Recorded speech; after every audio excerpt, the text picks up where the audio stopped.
You wouldn't build a house without a foundation, so don't build your business without one. This is Mindset Monday, where we lay out the tools, frameworks, and mindset you need to scale your contracting or trading business today. All right. Welcome back to Mindset Monday. For those of you who were celebrating this weekend, happy delayed 4th of July. Kind of exciting, isn't it? At least that's what they say. Hopefully you got to play some games with some fireworks this weekend. We did. So that was a good time. If you guys know the drill, if you're here with us live, go ahead and drop your name and your business name. We'll give you the good old shout out. I'm really excited about today's topic, and there's a couple of different reasons. Number one is I love sports. I love sports, right? Call it the competition, call it the camaraderie, call it the suffering that comes with training. But I love sports, right? And sometimes it's an individual sport. Like I've run, 15, 16 different marathons, hiked the Grand Canyon twice, but I've also done, football and basketball and track and wrestling and all kinds of different things. So I'm really excited about today's topic though, because it gives me an opportunity to talk about the things that I really like and relate it back to you and your business. By the way, I think we're going to come back with this shirt. I love it. We might do a little giveaway, American Contractor, because it's America. God bless the USA. We got a couple folks here with us live. We got Joe with Open Kitchen Concepts. Welcome to the show, Joe. Good old Daniel here. Happy Mindset Monday. Got the mobile office rolling today. And then Modern Electrical Services. What's up? Hope you all had a great weekend. Thank you. We did as well. Again, if you're with us live, go ahead and drop your name and your business name, and we'll give you the good old shout out. Now, before you tune out, I'm gonna prepare you for this. I'm gonna talk about a sport that may not be your sport, but stick with me. Stick with me because I'll bring it back. It'll all connect here in a second. All right. Last night, I watched probably one of the best games that I've ever watched when it comes to soccer. Now, I know that half of you, football, soccer, whatever you want to call it, I know that half of you are like rolling your eyes right now, like, oh, soccer. Yeah, I get it. But I like it, right? And when you really understand the nuances of the game, then there's some really good games out there. And last night's game between England and Mexico was one of those absolutely amazing games. We got Jose Nieves Brothers Construction in the Bay Area. Welcome to the show. So last night, if you weren't watching, Mexico and England went at it. And they're in the round of 16. Which just basically means they made it past the first round, made it past the second round, and now they're moving towards what they want to get to, which is, the final and ultimately win the World Cup, which, by the way, one game, and I don't know the stats from last night's game, but there was over 1 billion people watching the game. 1 billion. Think about that for a minute, right? Kind of crazy. So it is a worldwide sport. So England is playing Mexico, and England goes up, right? They're up 2-0. And then the thing that you don't want to have happen, right? They get a red card, which a red card in soccer, they both have 11 players on each side. A red card means you can't play, like they kick you out of the game, right? So it's usually for a foul, a penalty, something grievous, if you will, something big. And one of the England defenders, Jarrell Kwanzaa, got a red card, right? So what happens at that point? England's up, and now they're playing, by the way, they're playing in Mexico City, 85,000 plus people at 7,500 feet of elevation, right? All these things against them, right? Now, by the way, I'm not going to tell you I was rooting for England. I'm not going to tell you I was rooting for Mexico. I'm just going to tell you it's a hell of a game. But what I want you to pay attention to is what happened, okay? So what normally happens when a team goes down, so now they're down a man, is they end up losing the game. Why? Because they have a disadvantage, right? The momentum shifts, the game gets uncomfortable, and they fall apart, okay? But what England did is what very rarely happens, and I'm going to tell you how rare it is. Only twice in the last 60 years has Mexico lost at home in competition. Twice in the last 60 years. Think about that for a minute, okay?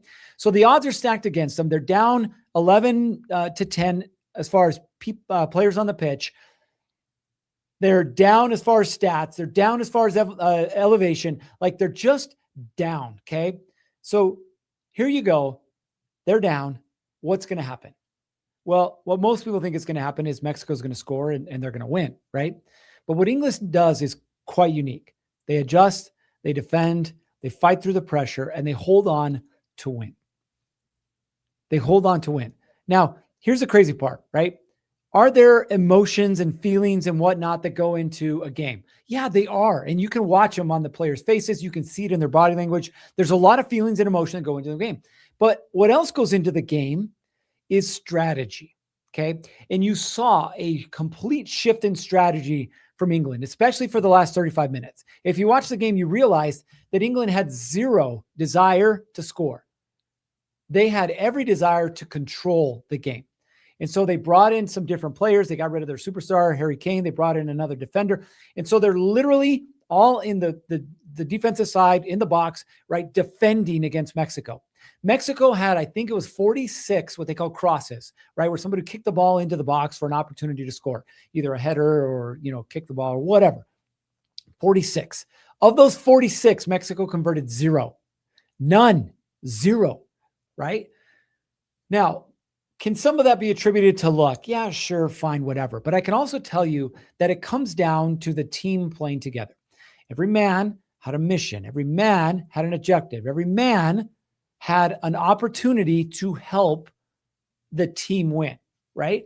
11 players. And I guess at this point, there was 10 for them. Okay. So everyone had to know their role. Everyone had to cover space. Everyone had to communicate. Everyone had to own the result, right? Now, what does that have to do with you and your contracting business? I want you to think about it this way. When stuff goes sideways on your job site, because it does, I'm a contractor like you, so I know this. When stuff goes sideways, not if, but when, what happens? What does your team do? If your team only performs when you're watching, you don't have a motivation problem. You have an accountability problem. That's what you have.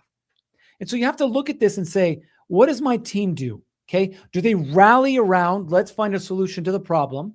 What do we have to do right now to make it work, to finish the job, right? So that we can quote unquote win. What does the team have to do? Or does the team fall apart, right? Because one guy missed a spot, right? Or one guy screwed one thing up. What happens? Okay. Accountability is what shows up when the job gets hard. When material's missing, the client's frustrated, the schedule gets blown up, or the lead guy calls in sick. But more importantly, when you as the owner aren't standing there.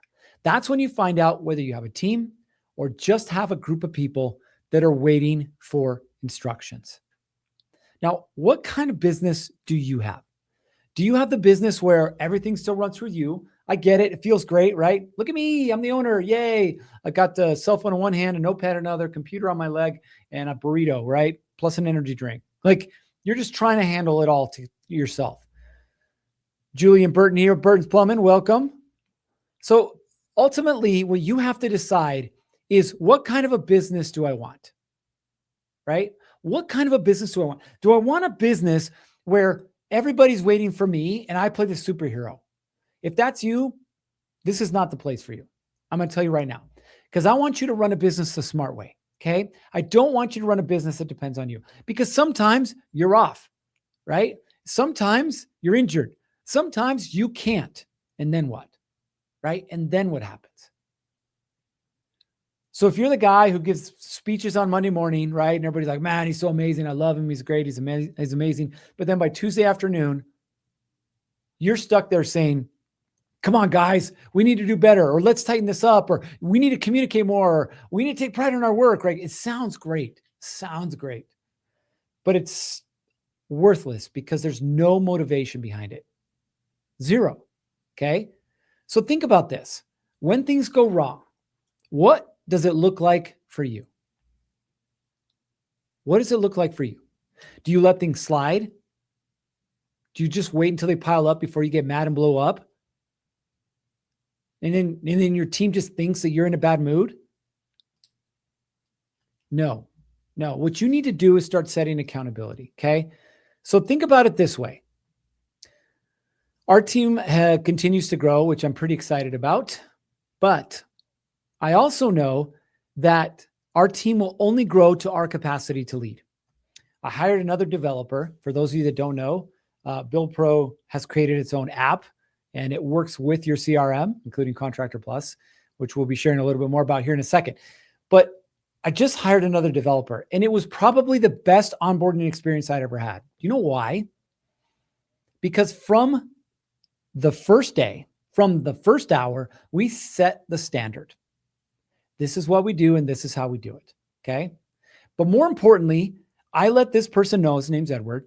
I let Edward know exactly what he needed to do and how he needed to do it, right? Every morning with every single one of my employees, we talk about the schedule of the day. In other words, what is it that you need to do today? What do you need from me in order to accomplish that? If they have questions throughout the day, we answer those questions. Then at the end of the day, we have an end of day summary. Here's what happened today, good, bad, indifferent. And we do it again the next day. So Edward's been with us for a week, and I can tell you that he's far outperformed everyone else, not because of skill, but because of our ability to set him up for success. And then, most importantly, which you cannot be afraid to do, is hold him accountable, right? Because the last thing I want is what happens in a soccer game, right? The defenders blame the midfielders blame the goalkeeper, the forwards have no one to blame but themselves, right? And everybody starts finger pointing. I didn't know that was my job. I didn't know I was supposed to do that, right? How many times have you heard that? That's not my job. I'm not supposed to do that, right? Instead, what happens? What happens? Well, you know what happens, right? Materials aren't prepped on the truck, right? The job sites when they leave are dirty, right? Nobody calls the customer. Nobody updates your CRM with your photos or your daily logs, right? Nobody checks the schedule. Nobody does anything. And at the end of the day, who's left to do it? Y-O-U. That's you. Congratulations. It feels good. But ultimately, you don't want to be that guy. You don't. Or that gal in some cases.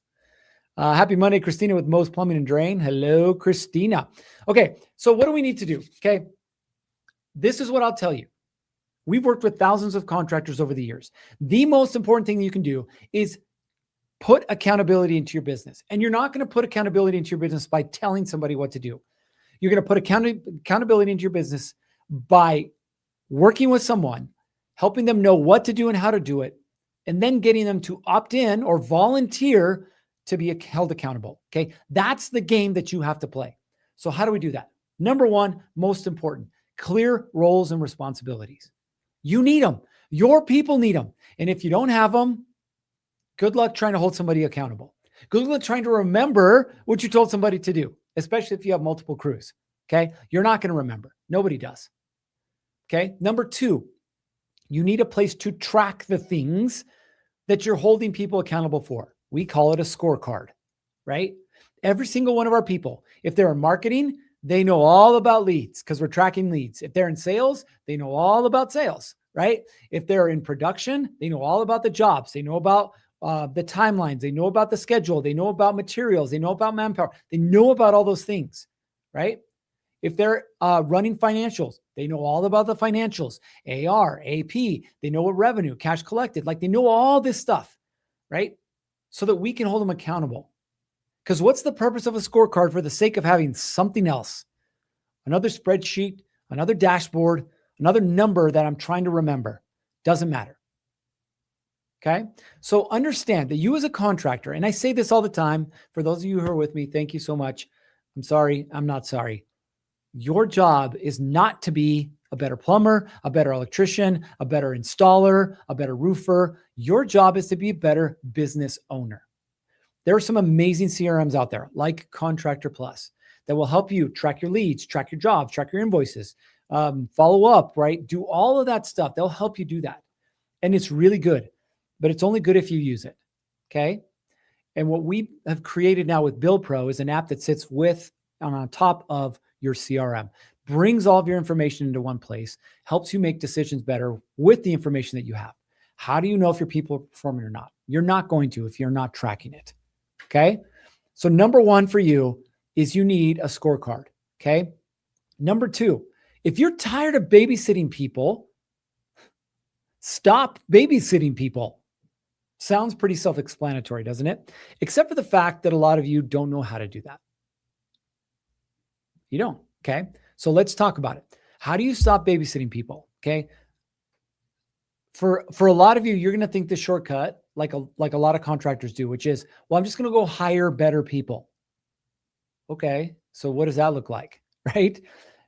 Performers, especially top performers, do better when they have a container of what we call accountability, right?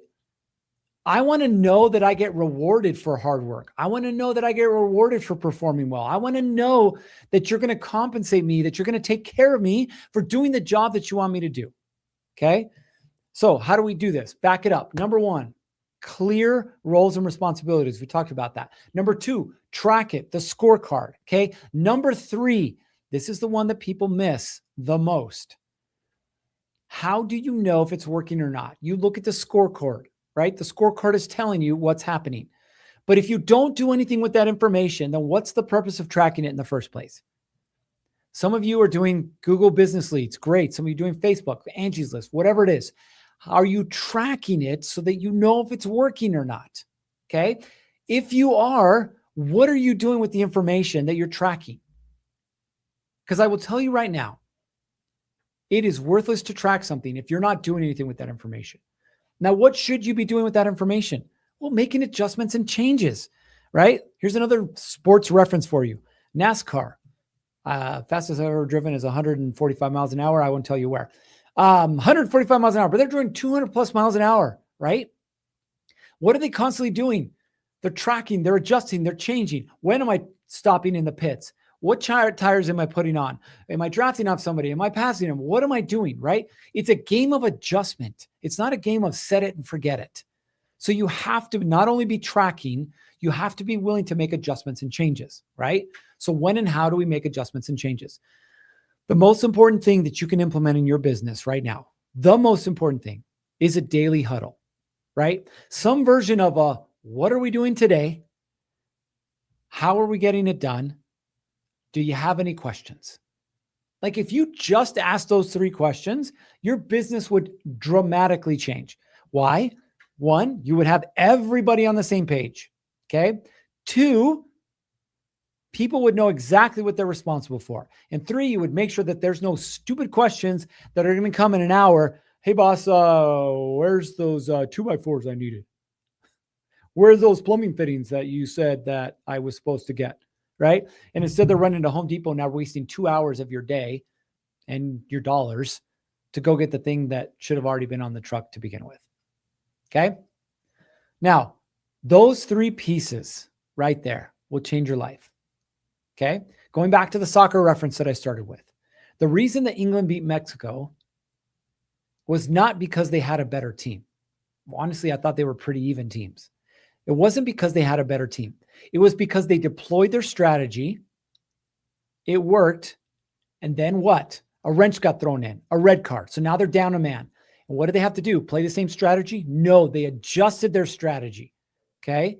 They adjusted their strategy. They adjusted their roles and responsibilities, and then they executed, right? They held themselves accountable to the thing that they needed to do in order for the team to win.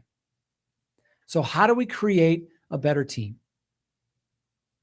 I just explained it to you. Okay. Clear roles and responsibilities, track the numbers through a scorecard, and then ultimately communicate what needs to be communicated, change what needs to be changed, right? Create that culture of accountability. Yes, you need to reward your people and take care of them, but trust me, almost as important is holding them accountable. If they screwed something up, they need to know they screwed it up. You don't have to yell and scream at them, treat them like a child, but at the same time, you can't let it slide, because if you let it slide now, you're going to let it slide again. If you let it slide now, everybody's watching. They know that they can get away with it too. All right. Okay. So today is Monday. We are officially halfway through the year. Can you believe it? Halfway through 2026. If you want your business to grow this year, start to hold your people accountable, right? Hold them accountable so that you can grow and they can grow too. All right. That's all I got for you guys. Time for you guys to get after it. 3, 2, 1. Off you go.